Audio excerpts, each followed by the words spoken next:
Hi friend, welcome my YouTube channel Mamun lifestyle मो दीप्ति आपण मानक स्वागत जनाऊँगी। फ्रेंड्स चलतु देखि नबा आजिर रेसिपी रे होचे सांग माने अति सहज रेसिपी मु आपण मानक पई नि आछि। सेटा होची चिंगुड़ी सुखुआ रेसिपी। एटा पखाळ गरम भात सबुधरे खाई परिबे साइड आइटम भाबरे। चलंतु आमे से रेसिपी स्टार्ट करिबा। प्रथमे मु गोटे कड़ाई रे पानी नहीं जाइछि।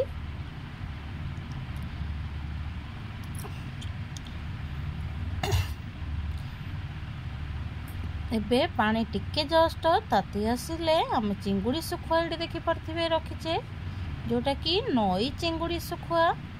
ये आम देदबा बहुत छोट छोट चिंगुड़ी सुखुआ।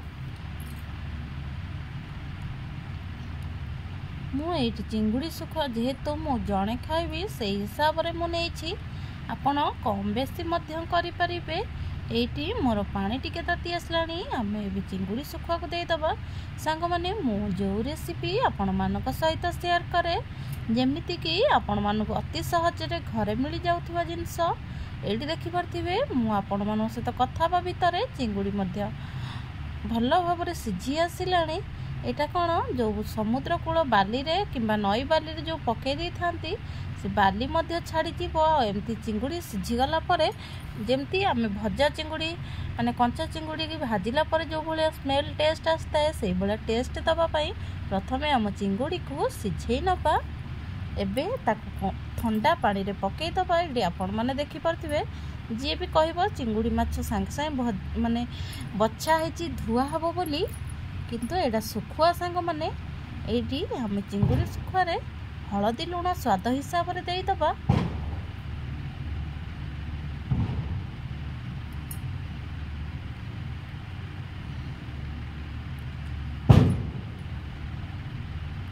एबे तापर सांग माने आमे कड़ाई को बसई नबा। कड़ाई ताती आसिले आमे सोरिष तेल मध्य देई दबा। जेतिकी तेल आवश्यक सेतिकी दबा। अधिक तेल खाइले आम देह पाए बहुत क्षतिकारक होता है। ये देखि पारथिबे मु पियाज कंचा लंका जीरा सबु नेछि। सुखिला लंका गोटे नेछि। कंचा लंकार टेस्ट और सुखिला लंकार टेस्ट अलग अलग आसी थाए सांग माने। एटा जेहेतु राग मसला माने झाल मसला करबा सेतिपय टिके राग अधिक नबा। जो माने राग न खाउथिबे से माने कम राग देई पारिबे। एटी हमर तेल ताती गला परे हम जीरा सुखिला लंका पियाज तापरे कंचा लंका दीटा भलो बास्ना आसीबा पई मोटी कंचा लंका देछि। एबे ताको एपट सेपट करके भाजी नबा। एटा बहुत कम टाइम मध्य रे हे जाई थाए पखाळ पई। तो एटा बेस्ट रेसिपी सांग माने मोर टिके पियाज भाजी गला परे आमे एटी चिंगुड़ी सुखुआ को दे दबा।